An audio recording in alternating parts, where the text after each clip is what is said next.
Professor, thank you so much. We appreciate you for not only joining us on the program today, but also inviting us to your office ever so kindly. Yeah, welcome. Thank you so much. Let's first of all just begin with the amazing miracle that we are yet to expect at the Olpejeta Conservancy. This is the story of Najin and Fatu. And even as you are waiting to see if it's a possibility for the northern white rhino to be ensure that it's not extinct, is it even a possibility? Is the science there yet to ensure that two females can survive and bring forth other species? Thank you very much. As you are aware, this is science by excellence. Last time when this exercise was done, it was successful. We were able to see positive results. However, last time when this exercise was done, they looked at the fertility, and unfortunately, the last time we did, it was not successful. So there are so many reasons which can be associated with that. But our scientists are trying to find out what happened so that in the near future they are able to correct accordingly. Okay. This is a continuous exercise. It is a way of doing fertilization outside the norm, using the recent technologies, using scientific knowledge, so that we are able to have species which are about to be extinct. So it is good to get genes before such animals die. Yes. Yeah, it's really interesting. You're following up on that as well. Yeah. And then I think the last time I attended one of the meetings you had at the Amboseli National Park was during the ceremony for an elephant naming. Yes. And you had mentioned that it was a baby boom for the elephants. Isn't that exciting? Yeah, it is exciting. When we went to Amboseli, it was the decision of the minister that the first naming was given to the current governor of Kajiado County, Olelengu, and already that elephant has been named after him. It was tagged, and we are able to monitor how it is moving from one place to another. Yeah. So you can monitor it on a minute basis because it was tagged. And therefore, because of that, you are able to, any given time, get to know where the elephant is. And this is one way of also assisting us in managing human-wildlife conflict. Because if the act is being led by such an elephant, it means at any given time when it is out of the station, we are able to monitor where they are going to and be able to warn people accordingly. So this is one way of also us minimizing human-wildlife conflict, so that our officers will be able to know at what time certain animal species, certain wildlife species are present in a particular place. So it is a good way of monitoring the movements. Yeah, yes. And also good news, especially for an animal like elephant, which has suffered a lot when it comes to wildlife crime, and the poaching and all that. This is good news. So it means that the country will continuously have baby elephants growing up, and we won't run short of them, right? Correct. One of our biggest issues has been poaching, but I'm happy that in the recent times we've lost very few due to few animals because of poaching, and this one is associated with the fact that we put security measures good enough to deter the people who would have been poachers. Number two, in areas where we find that somebody has been found to have committed a crime, the penalty is stiff, and this is one way of ensuring also that we minimize the number of people who are carrying out poaching. And as you are aware, Kenya is in the forefront. Kenya is renowned for when it comes to issues of conservation. And for the conservation to prosper, it means we've got to kill and completely ensure that we eliminate poaching. This is one of the areas of improving conservation. True. Yes. I think one of the key issues why poaching of elephant is rampant is due to some parts of the world which actually still runs ivory trade. Why do you think we still have some world countries which advocate for this ivory trade? Of course, people have several reasons. Of course, but the first one I can say is greed. There are better ways of getting money. You don't look at the case of selling ivory. That's good that you get quick money. You can get a quick money, but what happens eventually? The animals will be wiped out of the world. So really, the best way is to conserve, because as a country now we are depending on tourism in terms of income in the country. And so you will find the countries which are practicing such kind of activities to do with the illegal trade and etc. They are doing it because of short-term reasons. But us and Kenya being in the forefront, we are interested in ensuring that we lead as far as conservation issues are concerned, because we've seen the importance of conservation. Conservation has brought us this far. People come to Kenya majorly because of the conservation efforts we've made, and therefore we have widespread different species of wildlife in the country. So if we were to allow such kind of illegal trade to continue in the country, rest assured we will have wiped the wildlife species in the country. Let me ask one more question concerning animals before we go to other key issues. And this is, I would like your comment on the launch of an elaborate lion and spotted hyena program, which you talked about in one of the meetings as well. Which one?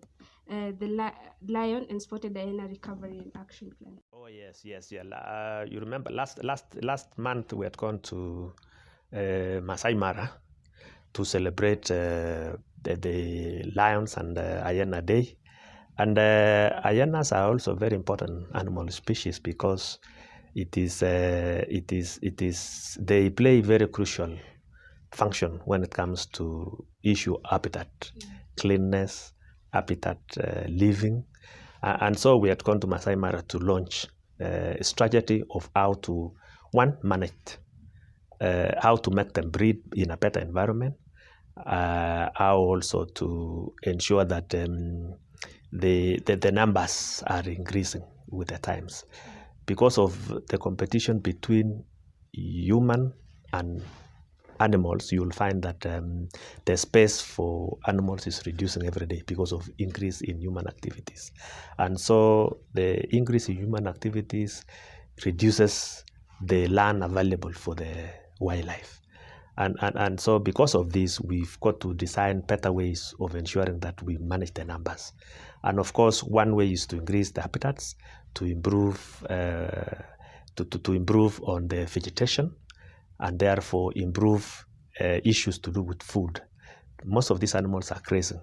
Most of the animals are grazing, and some are, of course, carnivorous. So in an ideal situation, it is survival for the fittest when it comes to animals, survival for the fittest. So we should ensure that while we take care of the big animals, we should also have small species to enable the natural way of animal breeding, so that availability of pasture is there, availability of also small preys are there, so that the big animals can get their food. Professor, there is no way we can talk about the smooth running of wildlife affairs and conservation without quoting you in most of the cases. And I think there's something you mentioned which I wanted you, if it's okay, to elaborate further. You'd mentioned that we need to establish a wildlife conservation trust fund in order to bolster conservation efforts in the country. Yes. Why is this passionate to you? In March 2020, the cabinet approved wildlife policy.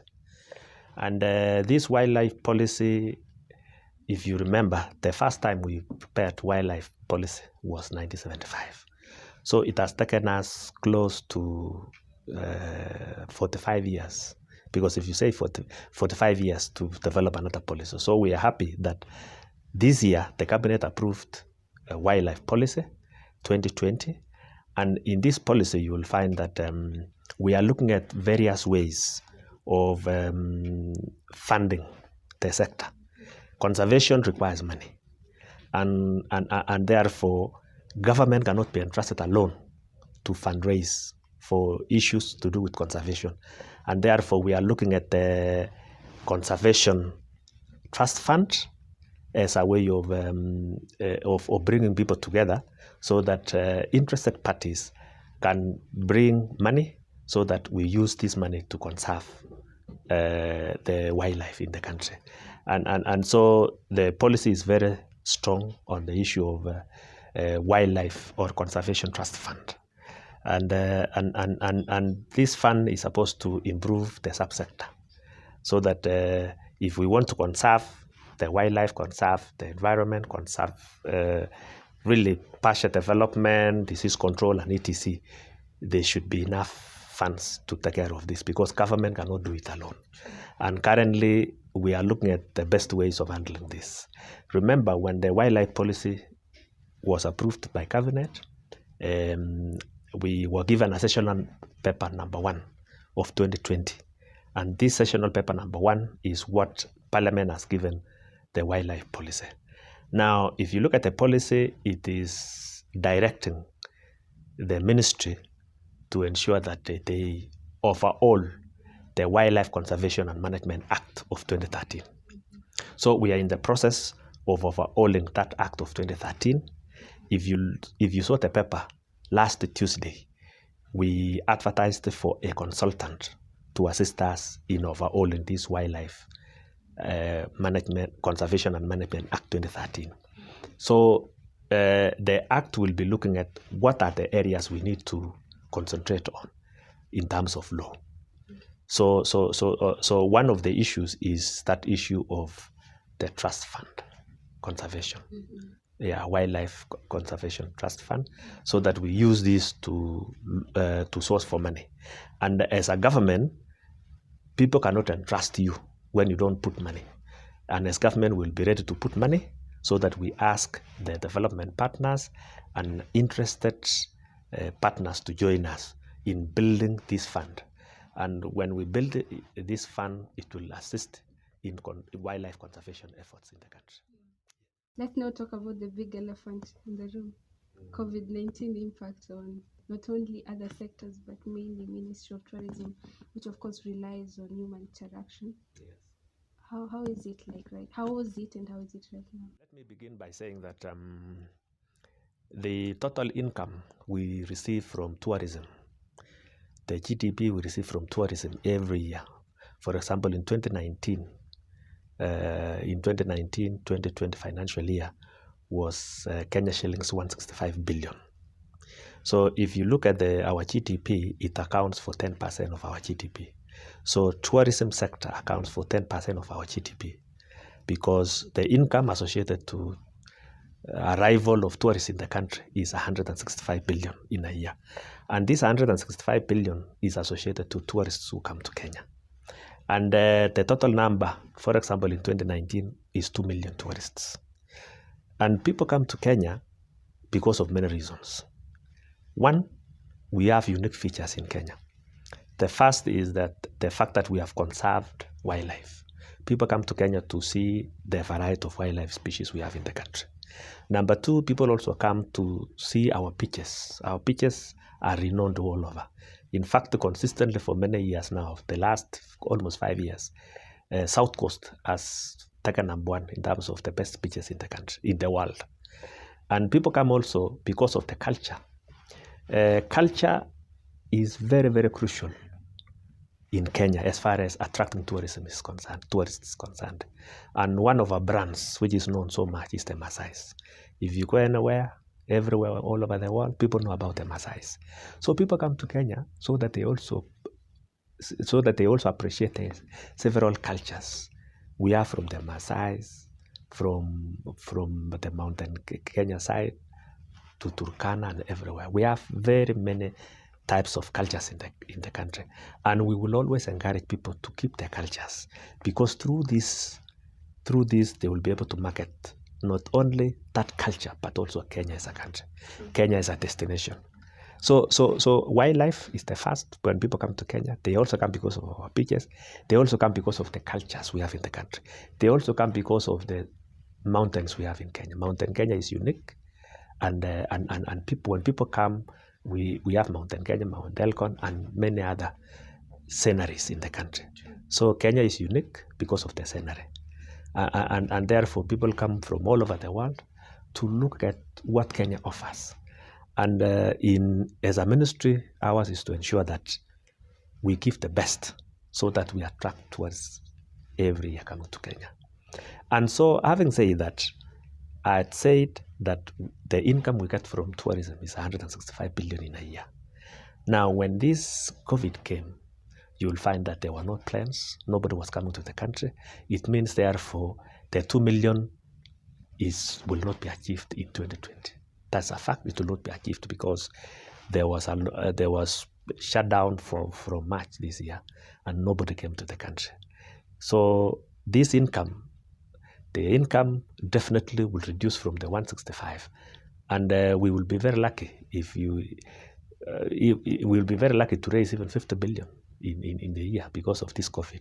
So the impact of COVID-19 in tourism sector is very enormous, is very huge.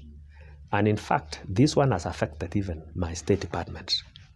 My state department of wildlife is affected greatly because the income we get from the gate charges, from the parks, from the from the marine parks and etc. We were projecting in 2020 that we will get an income of 4.6 billion. But having looked at the impact of COVID, this one has reduced from the 4.6 billion to about 800 million. Our projection is around 800 million. So directly, when you look at it, it is impacting negatively, not only the whole ministry, but especially my department, because we use this the revenue we get from the gate charges, to pay salaries and to do our operations. So this year is peculiar, and therefore, as a minister, as a department, we've got to look for other ways of carrying out activities, paying salaries, and also our operations. And towards this end, we've been negotiating with National Treasury to see how they can chip in, give us more money to enable us surmount the challenges of COVID-19. Yes. The loss is massive, and of course, it's expected, like you said. It's the international tourists who, those people coming actually increases the revenue, of course, of tourism. Yes. Professor, I'm looking at this angle whereby now we have COVID-19 has hit home, nobody can come in, but now the doors are a bit open and it's becoming flexible. I think in August you released the recovery track record, which stood at 91% fallen. That's how far it had fallen. Yes. How is it right now? Since 1st of August, international flights started coming to Kenya. And August alone, the figures we have is that for August, there were about 14,000 people who came, because for 1 month when it was opened. So it is our expectation that as we continue, we expected the numbers to go up, but we may not be able to tell what the numbers will be. But we are optimistic that we will pick, but it will be gradual. It will not be instant, it will be gradual. True. And of course, previously, when you talk about 2 million, it means in a month, if it is 2 million in a month, because it is 12 months, you are talking about maybe 180,000. So even if you compare 180,000 and 14,000, it's not even 10%. So it is well around 7%. So really, we are optimistic that there will be gradual increase, but definitely the numbers will not reach where we were before. It will take us time. In fact, our projection is that we may take minimum 2 years to reach the numbers. Yeah, but when we see the issues of COVID cases coming down, and the fact that we are looking at positivity of 5% and below, this gives us optimism that very soon we will come to normal. But at this time, I want to urge everybody to continue observing the rules, the health protocols, so that we are able to ensure that this curve comes down and we continue with our normal activities and normal duties in the very near future. Yes. It's been difficult for 99.9% of all sectors, actually. Yes. Would you say, Professor, at this time, this has caused the sector of tourism to sit down and see how they're going to change the culture of domestic tourism, the address of the local money, so that because from my conversation with people, actually, I asked a questionnaire there about, I was coming to speak to you on my social media, and I asked the percentage of people who've toured some of the local reserves within their counties and outside, and if they had money, where would they tour, within or outside. It was shocking, actually. It's almost less percentage of people have toured their local national reserves. Is there a way of culture shifting this and ensuring that not only are we trying to entice the outsiders, but the people, local people as well? One of the lessons is the fact that it is high time we market our country using the local tourists, domestic tourism. Domestic tourism implies that as Kenyans, we should appreciate our country. So that if you are in the islands, we should be able to travel to coast, we should be able to travel to new areas. We have about 45 parks in the country, national parks and reserves. We have about 45 in the country. And all of them are well spread. And it will be surprising that some Kenyans have not gone even to the parks. This could be associated to many reasons. When you ask many people, they will say it's expensive. And that is why we took a concerted effort. We took a concerted effort as a ministry. From 1st of July this year, our highest parks, we charge 800 shillings in Lake Nakuru National Park and 800 shillings in Amboseli. The second category we of gate charges is also Nairobi National Park. Nairobi National Park, which is within 10 kilometers CBD of Nairobi, we are charging only 400 shillings. Yeah. So if you look at the 400 shillings, and the next one I would be talking about is, I've talked about the Savo East is 500 shillings, and Nairobi I've talked about 400, Meru 250, Abadeas 250, and then the others are also Marsabit, Mwea, and the other reserves and national parks. Sibiloi in Turkana, Shimba Hills, 250 and 200. So really, we are talking about a cost gate charges of from 200 to 800 per adult. And for children, many times we use average of those. So and if you look at this, most of these they have been reduced by almost 50%. Initially, we wanted to charge around, we wanted to charge 1,500 premium for our premium packs, 1,500, but we realized that because of this COVID, it's not tenable. So instead of even increasing that one, that's why we've reduced, and we've done this so that we entice people to go and visit the national parks, the game reserves in high numbers. We believe in quantities. If we reduce the price and the numbers increase, the quantum, the amount of money will also increase. So we want to use this one to entice Kenyans, to encourage Kenyans to do domestic tourism. And it is our expectation that the numbers will go up. So our contribution in this to promote domestic tourism is by reducing gate charges. We've also reduced for the people who are operating businesses in our national parks and game reserves. We have also reduced the leasing, the money they pay for leasing our facilities. We've also reduced by half to encourage more entrepreneurs to continue doing taking care of our hospitality industry. True. Yes. And I think it also goes down to appreciation of the beautiful motherland that we have. We've seen royals coming, flying to Kenya actually to witness the beauty of our country. And when we sit down with your neighbor and telling them you've never gone to a place where people fly far and wide to come and see, actually, it's a conversation that we need to start looking at, and the importance of appreciating our country as it is right now, because COVID-19 has shown anything can change any minute, right? Professor, let me ask you this. You mentioned earlier on about the budget of tourism when it's good, the amount of money it brings in, right? And when you look at the human-wildlife conflict, and some of them actually come up right now during this time of corona, poaching, hunting of game meat. I think we've reported some few of those. Probably people need to understand that when we start cohabitating with this wildlife and species and taking care of them, actually, it's going to impact them more well than fighting. and disrupting the wildlife, right? Yeah, thank you. I think I want to look at it from this angle. Human-wildlife conflict is actually competition between spaces for humans and spaces for wildlife. And because of the increasing population, you will find that we've even encroached on the areas where wildlife used to occupy. Because we want to do farming, we want to do ranches, and the land becomes the same land. It is not increasing. And so somebody has to give in.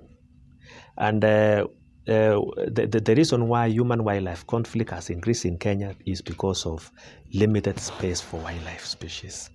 And the animals cannot be wished away. Animals were created by God the way human beings were created. So really, the best way for us to do is to see how to coexist with these wild animals.